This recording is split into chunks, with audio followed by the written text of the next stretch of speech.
I didn't want to return with this news going on.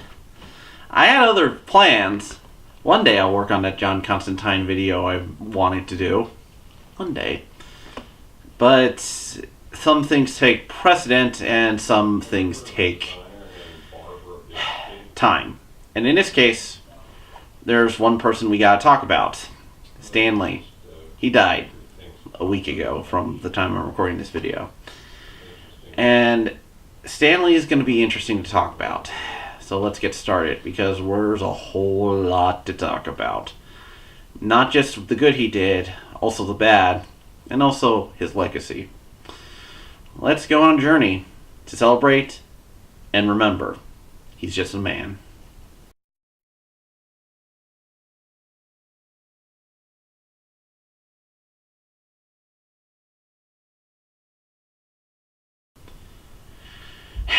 Stan Lee is going to have a complicated place in comics in general.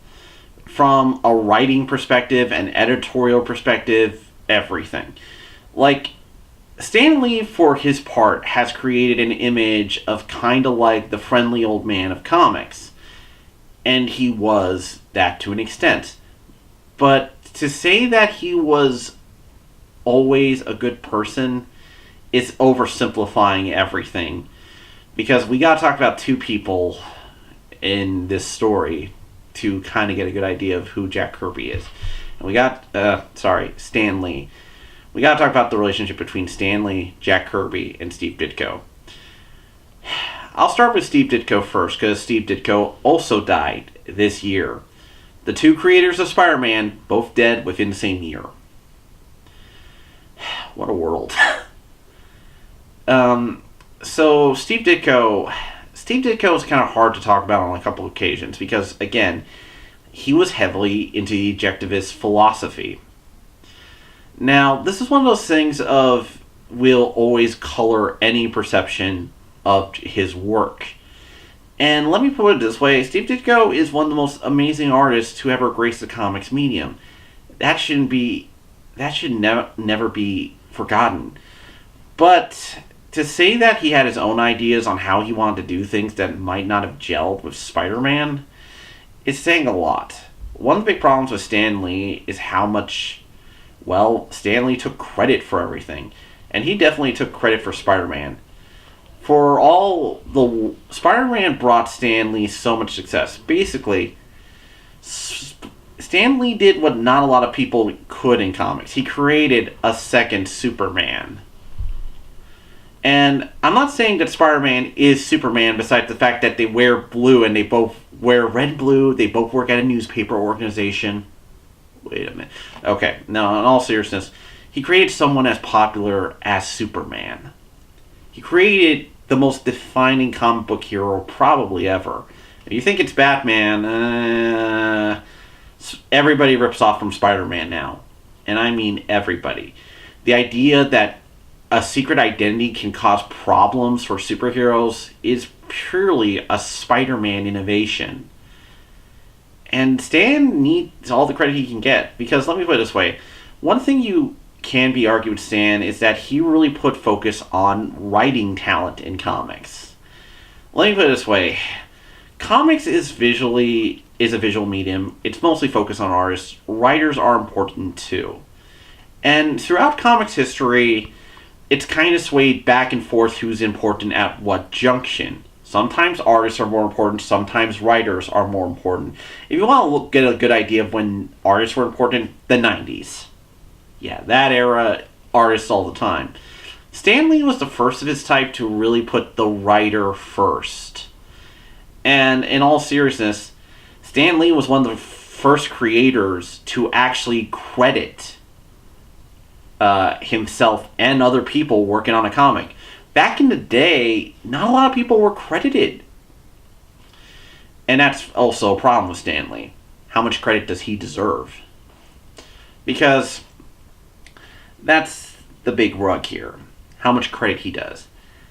But that's how you gotta look at this. So the whole thing is, Steve Ditko at one point wanted to be known as the co-creator of Spider-Man. And Stan Lee was very resistant against it.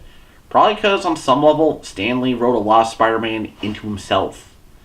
And from a writer perspective, from writing the character to thinking, getting in their heads, yeah, no, Spider-Man might be defended by him because, again, he thinks Spider-Man as his character. Because ultimately, at the end of the day, you fight over your babies. And that's what Stan Lee and his artists did. They fought over their kids, essentially. Because guess what? You'll think as the kid is yours when working with someone else, and it's very hard to split that down. Credit where credit is due is a hard freaking deal, and it's always going to be trouble. YouTube deals with it. Comics dealt with it. Video games deal with it. Video games might be worse because sometimes we can't even name directors, artists, or creators who work on games, visual elements. Stan Lee, for his part, actually started to credit a lot of people who worked on comics. Nowadays in comics, you can actually name who did what on a book. You can name the editors. All you gotta do is look at the credits. You can name the writers. You can name the artists. You can name the people who colored. You can name the people who put the words into the balloons. The people who make the sound effects. You can boil it down to who did what. And Stan Lee, for his part, helped with that. He put the names in. He gave them cutesy nicknames. Because Stan Lee created one thing in comics majorly, and that's he created the creator space, essentially. He created the kayfabe creators. Like, without Stan Lee, we would not call Jack Kirby the king. Jack Kirby's nickname in comics is the king of comics. Mostly because he's that great. But mostly also because Stan Lee called him that. Ironically, even people who don't like Stan Lee, Jack Kirby fans, still you call Jack Kirby the king. And that's a whole lot of irony there. But that's how Stan Lee's gonna be talked about in this case. You see, Stan Lee probably took too much credit on a lot of books. There was a point at Marvel where he was not really putting a lot of stuff into the work. For one thing, there are some Fantastic Four comics where he only filled in the word balloons to the characters. But even then, he did put a lot of work into that. One of the things you might notice when you're looking over Fantastic Four issues is him using dialogue to explain away plot holes that Jack Kirby put into the story. Not kidding. There's actually later Fantastic Four issues that do that. And that's not exactly easy. That means he had to actually pay attention to the book, edit it, and actually write it down. So that's going to be a hard thing. So at that point, could it be said that it was all Jack Kirby's work on that one issue? When Jack Kirby started working at DC Comics, you could probably call it all the books were him. They weren't Stan Lee and Jack Kirby. And the unfortunate truth of it, a lot of those books are good, but they were either too ahead of their time, or they just did not find the right market, and they failed. And for a while in comics, it became a truism that without Stan Lee or Jack Kirby, without them working together, they just failed. And to be fair, Stan Lee is important not just as a creator, but as an editor and a show pitchman. One of the things is that he would talk to fans in letters columns, and also reach out in the bullpen and talk to them and be like, "Hey, here's Stan Lee, Excelsior!" He created a character. He created a ringmaster. And without that, comic creators would not be as personalities as they are. A lot of people in comics build up mystiques around their personalities. Warren Ellis is this scientific atheist guy who sometimes wears a fedora. I like Warren Ellis, but Garth Ennis is this angry Irishman who writes about Vietnam war stories and The Punisher, especially The Punisher. He did a lot of Punisher books. Alan Moore. I hope my editor is putting a picture in Alan Moore, and I'm just going to say he's a wizard. A wizard is never late. Nor is he early. He arrives precisely when he means to. And I'm just going to leave it there. You're going to wonder. I'm going to leave it there. Stan Lee was the first creator to actually have that huge a personality. Not everybody did. He kind of created the comic scene as it is now, where, and there's a lot of inspiration in that. Stan Lee was just a dude. And it's very hard to... Because if I tried to do a series of what he did and didn't do, it would literally be an entire series. It would probably be like 50 episodes talking about what he did on what. Because it's very hard. The things you should take away from Stan Lee as a person is that he was a man who ended up creating some of the most iconic characters, who maybe did much less than he said, but still did a lot. In comics, growing up, I went through different phases. I used to admire Stan Lee because he was the face. He told me about all the characters and why they were cool. Then I actually did research on him, and then I was like, oh no, he didn't do any of that. He was just like this lackey who all the artists pushed around, and, you know, he didn't give him enough credit. He was the stealer. And then you kind of go to mature phase and realize it's probably somewhere in between. Stan Lee did a lot on those books. Whether we want to acknowledge it or not, he was not just the writer, he was the editor, and that... Let's put it this way. We kind of underestimate how big jobs are in comics. It's hard being an editor in comics. It's hard being a writer in comics. He was doing both at the same time. And there's also one important fact that Jack Kirby fans don't really realize is that, and a lot of comic fans sometimes don't even think about, okay guys, Stan Lee never owned the Marvel characters. I know, shocking, right? No, Stan Lee worked for his uncle, Martin Goodman. He was the head publisher. Martin Goodman owned them. And Martin Goodman's decisions on how to publish his books affected how Stan Lee had to make his decisions. When you have to talk about Stan Lee's crimes, you need to talk about Martin Goodman's crimes as well. And believe me, there's a lot of crimes there. Probably a lot more than Stan Lee. I'll say this, Stan Lee wasn't always the best person. But a lot of people in comics owe a lot to him. Go into comics writers and creators' Twitters who worked with Stan Lee at any point, and you'll see almost nothing but thank yous. From Jim Steranko, who helped make pop art into comic art. From Frank Miller, friggin' Frank Miller, one of the head guys of creative rights, thanking Stan Lee. There are so many creators who thank him for what he did.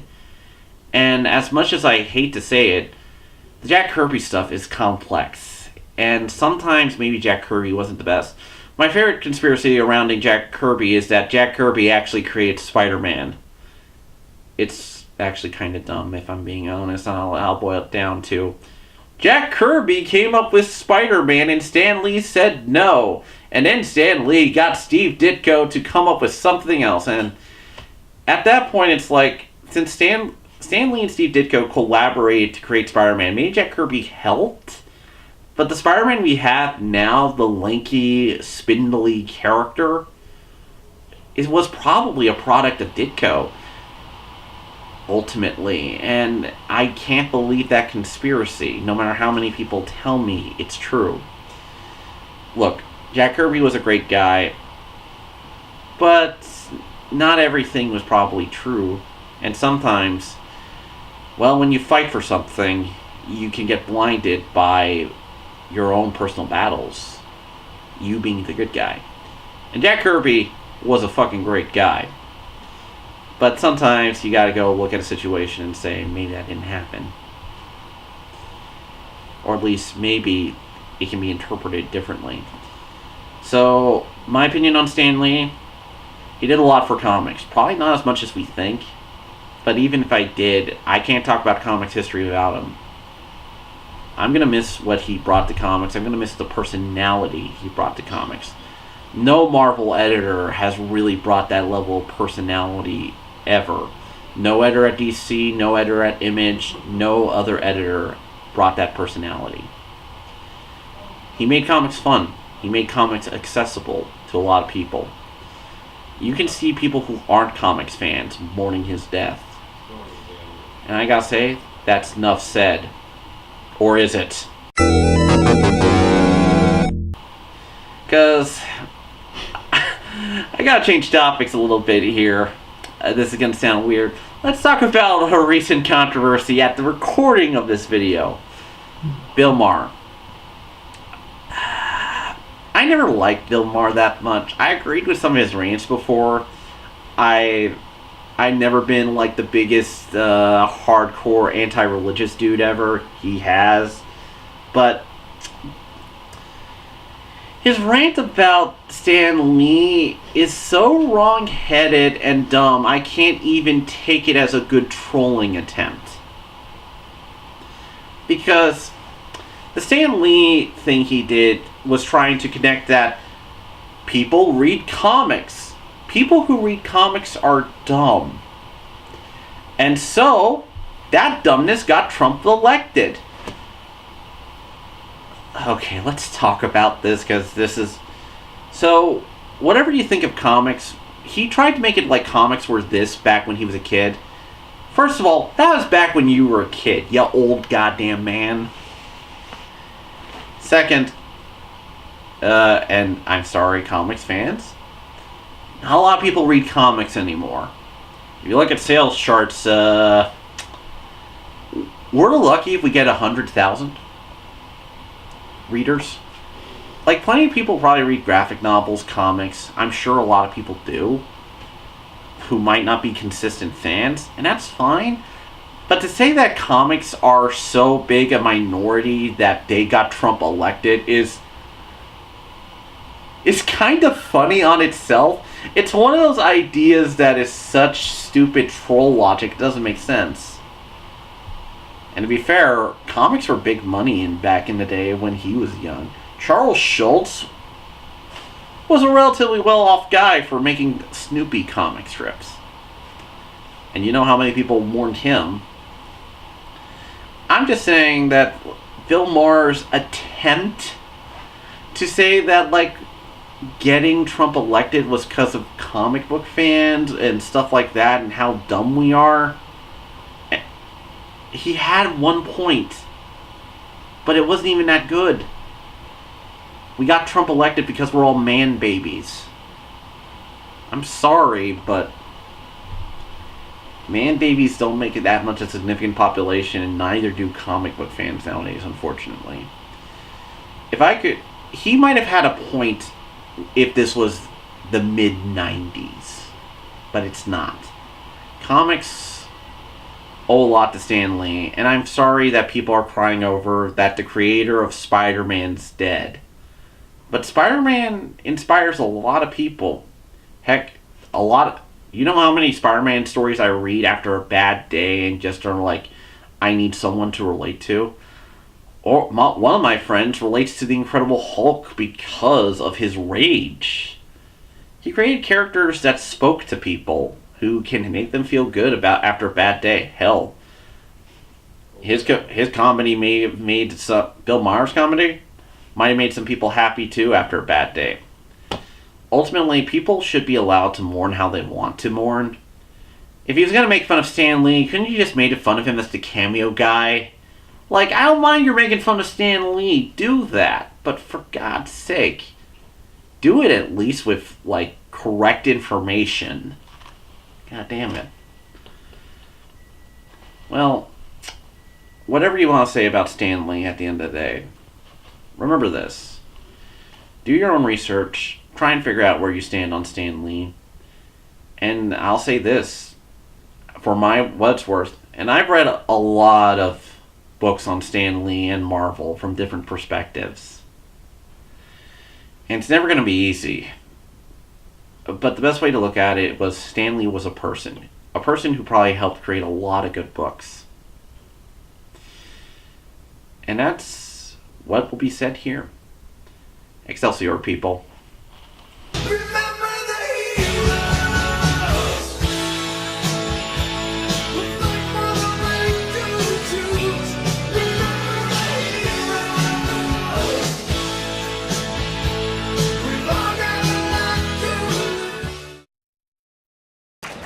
I must have absolute silence. Excelsior! Oh.